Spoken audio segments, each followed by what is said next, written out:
नमस्कार, मैं हूं विनीत त्रिपाठी। नव भारत टाइम्स ऑनलाइन में आप सभी का स्वागत है। अब बात करेंगे यहाँ शाहिद अफरीदी की। शाहिद अफरीदी का बिगड़ैल रवैया क्रिकेट के 22 गज के उस पिच में भी नजर आता था, और अब जब वो क्रिकेट से दूर है तो भी वो अपनी उन हरकतों से बाज नहीं आ रहे। मेरे साथ है मेरे वरिष्ठ सहयोगी नित्यानंद पाठक, जिनसे हम इस मसले पर बात करेंगे कि आखिरकार ये शख्स, जो कि क्रिकेट के मैदान पर हो या क्रिकेट के पिच से बाहर, जहर उगलता हुआ हमेशा दिख जाता है। भारत पाकिस्तान का मैच हो तो इसका रवैया सामने आता है, और अब जबकि पूरा विश्व एक महामारी से गुजर रहा है और सारे लोगों की दुआ और सब एक ही चीज में है कि कैसे इस बीमारी, इस महामारी को दूर किया जाए, और लोग जो घरों में कैद हो चुके हैं वो कैसे एक अपनी जो जिंदगी चल रही थी लोगों की वो। सामान्य सामान्य जिंदगी जिए। सबसे पहले तो बहुत बहुत धन्यवाद विनीत आपका। देखिए, सच में ये इतना खौफनाक जो है मंजर है। लोग जो है जूझ रहे हैं जिंदगी से, घरों में डर के मारे जो है घरों में बैठे हुए हैं। और शाहिद अफरीदी को मुझे पता नहीं, समझ में नहीं आ रहा है कि वो क्या करने के लिए गए थे।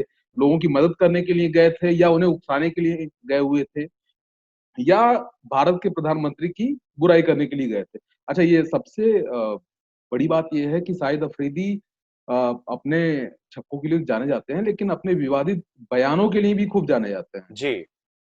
पहले तो वो गौतम गंभीर को लपेटते थे, उनको कुछ ना कुछ बुरा भला कहते थे अक्सर, लेकिन कोई कुछ नहीं कहता था कि ठीक है, गौतम गंभीर के बारे में हो सकता है कि आपके रिश्ते अच्छे ना हो क्रिकेटर के तौर पर, तो आप कुछ कह लें। लेकिन किसी देश के प्रधानमंत्री को इस तरह से कहना, या उनके ऊपर लांछन लगाना, उकसाना, और आप ये कहना कि 7 लाख जो है हमारे पास फौजे हैं और ऐसा कर देंगे वैसा कर देंगे, ये कहाँ तक शोभा देता है आपको? जी, आप एक क्रिकेटर हो, जेंटलमैन क्रिकेट कहते हैं, एक खेलिए। जेंटलमैन गेम से आप निकले हो, जिस क्रिकेट को बिल्कुल। जेंटलमैन, और ये एक ऐसा खेल है हिंदुस्तान की जो आत्मा में बसता है। भले ही बच्चा बच्चा इस खेल को जब शुरुआत दौर में खेलना स्टार्ट करता, तो इसके बिहेवियर से ऐसे क्रिकेटर्स कई लोग होंगे जिनके आइडियल होंगे शाहिद अफरीदी। वो कहते होंगे कि हम शाहिद अफरीदी जैसा बनना चाहते हैं।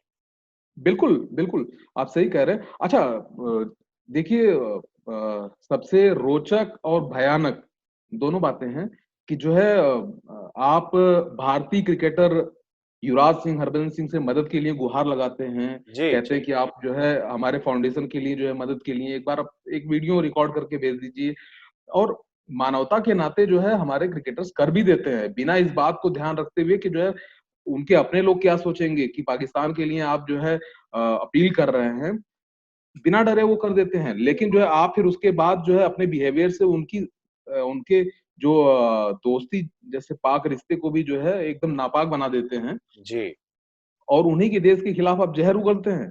आप नित्या, चाहते क्या है? वो याद है जब युवराज सिंह और इनका वीडियो आया था, जब इसकी मदद के जी, लिए उन्होंने वीडियो बनाया, तो बिल्कुल सोशल मीडिया बिल्कुल। में उनकी बहुत ज्यादा अवहेलना की गई, और लोगों ने उनको भला बुरा भी बोला, क्योंकि उनका कहना था कि आप ऐसे क्रिकेटर्स का, जिसका हमेशा से देखते चले आ रहे हैं कि इसका एक व्यवहार जो रहा है क्रिकेट के मैदान में, लेकिन उन लोगों ने मानवता के नाते किया, और आज उनको शर्मिंदगी महसूस हो रही है। बिल्कुल, हरभजन सिंह सामने आए, युवराज सिंह सामने आए, और उन्होंने कहा कि जो है हम जिसके लिए अपील अ, हमने किया, वो जो है हमने दोस्त के नाते किया, मानवता के नाते किया, क्योंकि महामारी जो है सीमा सीमा किसी किसी देश की सीमा और किसी जाति धर्म को नहीं देखती। हाँ। इस नाते हमने किया था। और हमने अपने पीएम को फॉलो करते हुए कहा किया था। ये हमने, हमारे पीएम ने कहा था कि जो है जात धर्म और देश की सीमा रेखा से ये जो है बाहर की बात है महामारी, ये किसी पर भी आ सकती है। तो जो है उससे हमने जूझने के लिए जो है हमने उससे बचने के लिए जो है मदद के लिए हमने किया था। लेकिन हमें क्या पता था कि जो है शाहिद अफरीदी हमारे देश के खिलाफ, हमारे लोगों के खिलाफ, हमारे पीएम के खिलाफ जहर उगलने लगेंगे। जी हमें तो शर्मिंदगी महसूस हुई है। वजी ने ये बात कही खुल के, और जी। युवराज सिंह ने भी ट्वीट किया। अच्छा, और हमने उन्होंने देखा वो वीडियो, नित्या, अगर हम देखें तो जाहिर सी बात है कि उस वीडियो में ऐसा भड़काऊ वो बयान देते हुए नजर आ रहा है, और कह रहे हैं कि 2 किलोमीटर के दूर में हमारे कश्मीरी भाई, और जी जो अपने मुल्क की हिफाजत और नहीं कर सकता, जो अपने पाकिस्तान में क्या स्थितियां हैं, क्या परिस्थितियां हैं, वो भी मुल्क उतना ही प्रभावित है जितने विश्व के और मुल्क इस महामारी से प्रभावित है, उनके लिए कोई मदद नहीं। और ऐसे दौर में भी कश्मीर राग अलापना, क्योंकि आप पॉलिटिकल कोई स्ट्रक्चर नहीं हुई, तो आप खुल के सामने आ जाओ कि हाँ भाई हमको एक पॉलिटिकल पार्टी है हमारी और हमको उनके सहारे राजनीति साधनी है, तो एक बात जाहिर होती है। लेकिन यहाँ पे आप एक क्रिकेटर और एक फैंस की हैसियत से, एक परिवार की हैसियत से जाते हो वहां पे मिलने और ऐसे उल जलूल बयान देते हो। बिल्कुल देखिए, ये मुझे लगता है कि पाकिस्तान में भी लोग इस बात से अग्री नहीं होंगे उनके, कि जो है आप जाइए किसी की मदद करने के लिए, वहां पर जाकर भारत के खिलाफ जो है आप आग उगलिए और जो है वो कहिए कि जो है हमारे पास सेना है, हमारे पास ये है वो है, आपका पीएम कायर है। ये मतलब कि ये कोई जो है बात करने का तरीका होता है? ये कोई तमीज होती है? किसी देश के पीएम के खिलाफ आप के बारे में आप किस तरह से बयान कर रहे हैं?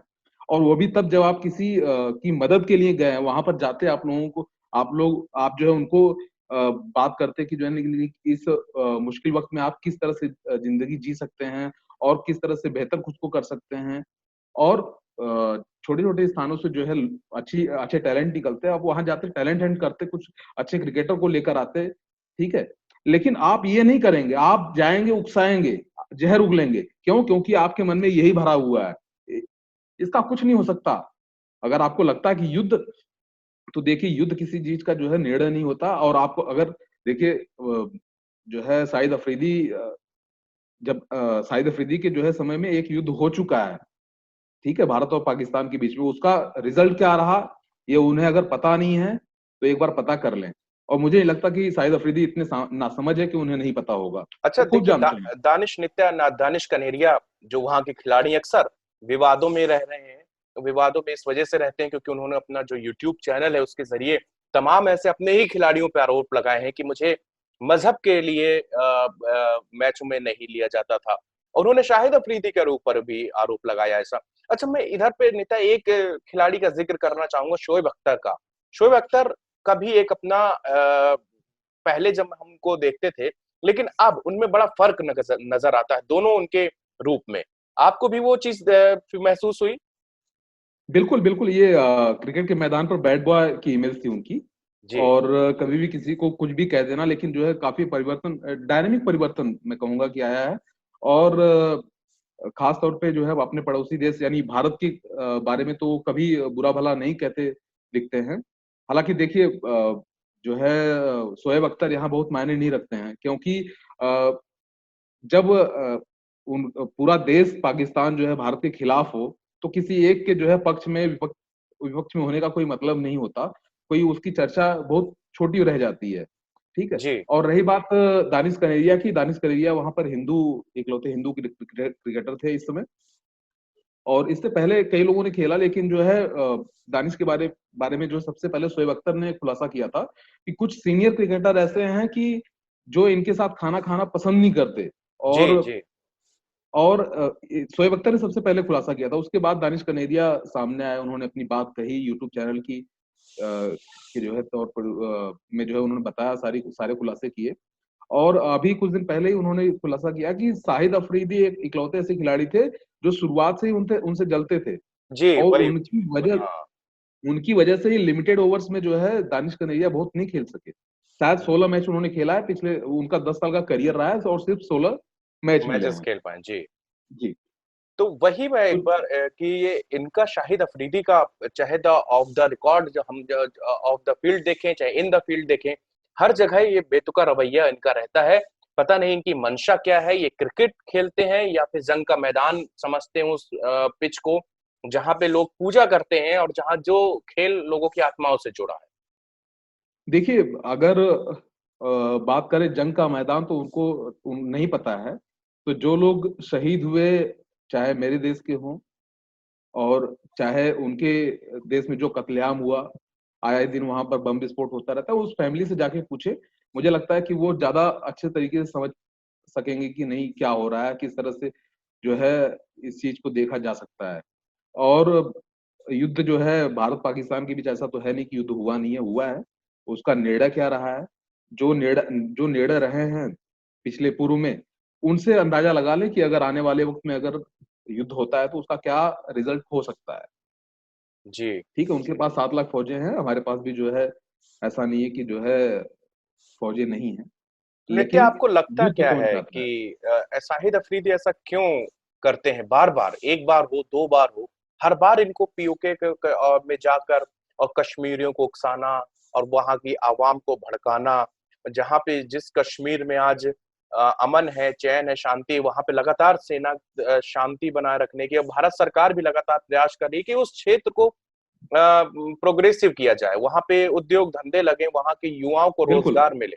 लेकिन ये ऐसी हरकतें क्यों करते हैं? क्या इनका मकसद क्या हो सकता है? क्या लगता है आपको? देखिए, कोई खिलाड़ी एक बार दो बार करता है तो ऐसा लगता है कि खबरों में रहने के लिए करता है, लेकिन शाहिद अफरीदी जैसे खिलाड़ी को मतलब खबरों में रहने के लिए इस तरह की जो है हरकत नहीं करनी चाहिए, या हो सकता है कि ये एजेंडा भी नहीं है। लेकिन जो पॉलिटिकल बात आप जो कनेक्शन आप कह रहे हैं, हो सकता है कि वो खुद को जताना चाहते हैं, तो ये इमरान खान के काफी करीबी हैं। इमरान खान उनके सीनियर क्रिकेटर हैं, जो वहाँ के पीएम हैं, वजीर आजम हैं। तो जो है वो ये भी उनकी सोच हो सकती है कि जो है खुद को दिखाएं कि नहीं, मैं बहुत ही करीबी हूँ इमरान खान के, और जो है देश के पक्ष में रहता हूँ और पाकिस्तान के भारत के खिलाफ रहता हूँ। तो ये सारी चीजें हो सकती हैं। जी, बहुत-बहुत शुक्रिया नित्यानंद, इस हम लोगों ने चर्चा की, और उम्मीद करते हैं कि अगली बार जब शाहिद अफरीदी कुछ भी बोले तो सोच समझ कर बोले, क्योंकि उनके बयान अक्सर ऐसे होते हैं जो दो मजहब में, या कहें दो मुल्कों में जंग की स्थिति पैदा कराने वाले, बिल्कुल भड़काने वाले भाषण देते हैं, जबकि ये उस खेल से आते हैं जिस जहां पे ये कई लोगों के, कई बच्चों के आदर्श होते हैं। तो इनको बिल्कुल। देखकर और सीखकर लड़के क्या क्रिकेट खेलेंगे, और क्या वो क्या सोच के साथ में आगे बढ़ेंगे। फिलहाल हम इस चर्चा को यहीं पे समाप्त करते हैं। आखिरी आपसे अपील, घर पे रहें, हिफाजत से रहें। ये बीमारी बहुत जानलेवा है, लेकिन हमको इससे डरना नहीं है, इससे लड़ना है। और हम भी आपसे यही अपील करते हैं कि जितना मुमकिन हो सके, जितना पॉसिबल हो सके, जो सरकार की गाइडलाइंस हैं उसका पालन करें। उसको 31 फॉलो मई तक करिए सरकार ने और घर पर रहिए। लॉकडाउन बढ़ा दिया है, घर पर रहें, सुरक्षित रहें। नित्यानंद पाठक भी कुछ संदेश आपके लिए दे रहे हैं। बिल्कुल, जो विनीत आप कह रहे हैं कि घर पर रहिए, सुरक्षित रहिए और साफ सफाई रखिए। बाहर से आइए, हाथ धोइए और अच्छे तरीके से हाथ धोइए और सैनिटाइज करिए खुद को, जो है हाथों को। तो देखिए, ये सब चीजें अगर आप करते हैं तो जो है कोरोना वायरस से आप बचाव कर सकते हैं।